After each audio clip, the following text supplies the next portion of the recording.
The sinner raised his mouth from his grim repast, and wiped it on the hair of the bloody head, whose nape he had all but eaten away.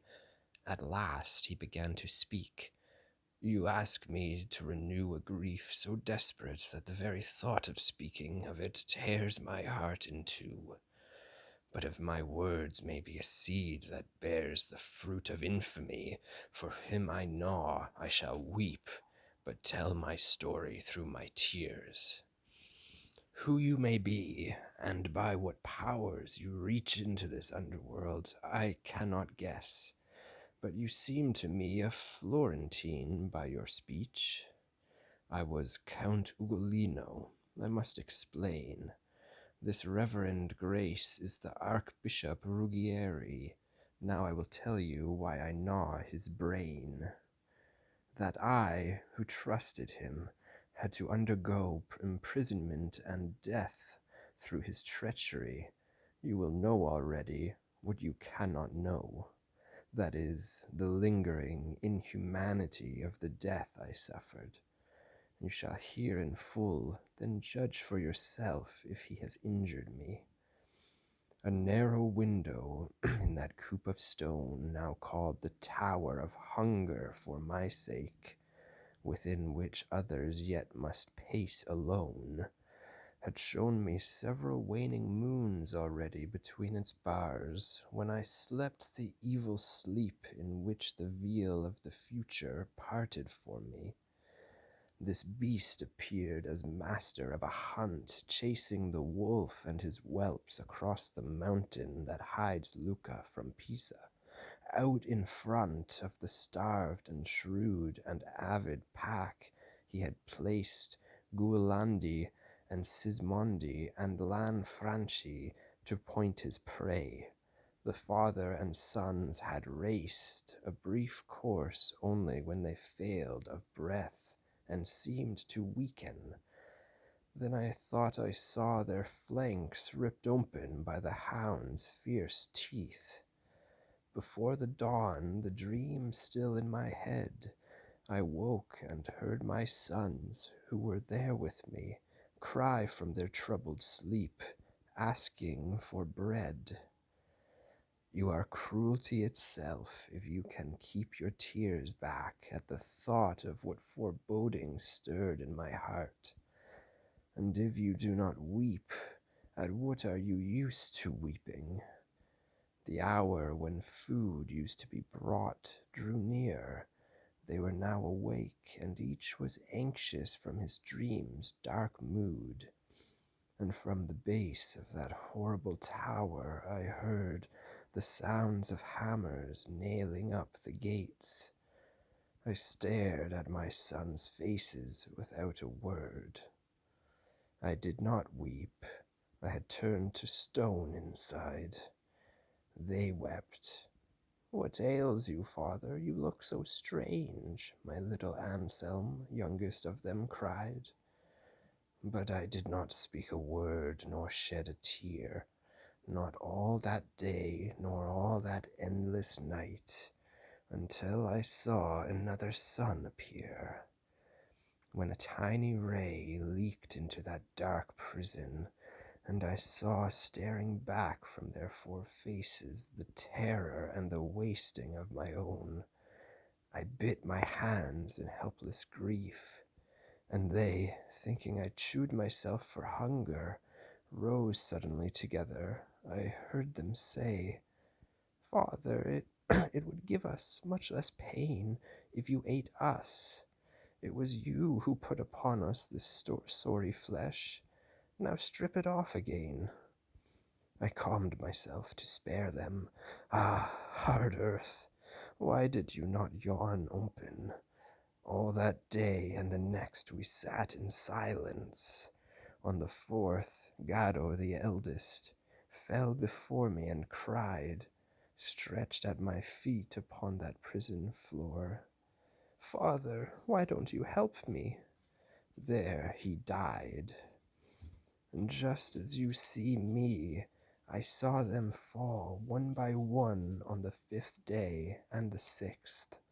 Then, already blind, I began to crawl, from body to body, shaking them frantically. 2 days I called their names, and they were dead.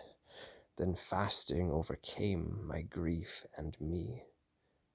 His eyes narrowed to slits when he was done, and he seized the skull again between his teeth, grinding it as a mastiff grinds a bone.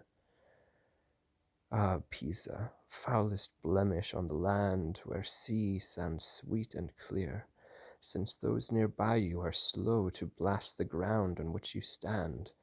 May Caparara and Gorgona drift from place and dam the flooding Arno at its mouth until it drowns the last of your foul race. For if Ugolino falls the censure for having betrayed your castles, you, for your part, should not have put his sons to such a torture. You modern Thebes, those tender lives you split, Brigata, Ugiosione, and the others I mentioned earlier, were too young for guilt. We passed on further, where the frozen mine entombs another crew in greater pain. These wraiths are not bent over, but lie supine.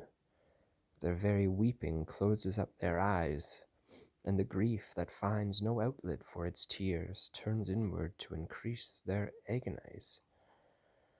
Agonize. For the first tears that they shed not instantly in their eye sockets, and as they freeze they form a crystal visor above the cavity. And despite the fact, standing in that place, I had become as numb as any callus, and all sensation had faded from my face. Somehow I felt a wind begin to blow, whereat I said, Master, what stirs this wind? Is not all heat extinguished here below? And the master said to me, Soon you will be where your own eyes will see the source and cause, and give you their own answer to the mystery.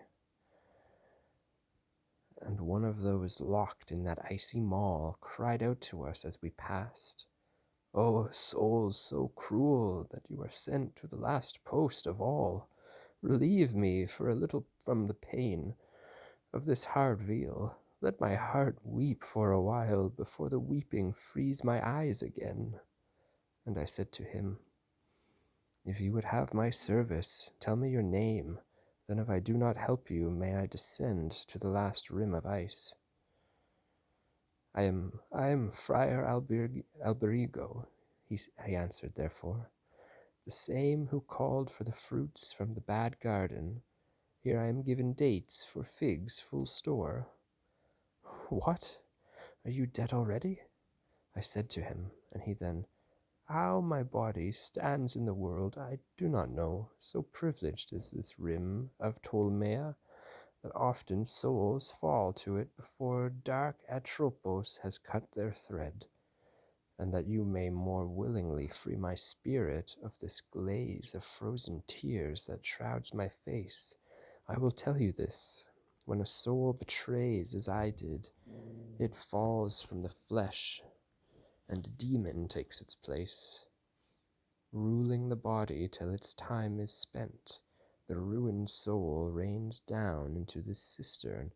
So, I believe, there is still evident in the world above all that is fair and mortal of this black shade who winters here behind me.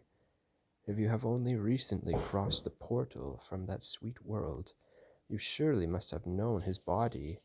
Branca d'Oria is its name. Many years have passed since he rained down. I think you are trying to take me in, I said. Sir Branca d'Oria is a living man. He drinks, he eats, he fills his clothes and his bed. Michele Zanchi had not yet reached the ditch of the Black Talons, the frozen wraith replied.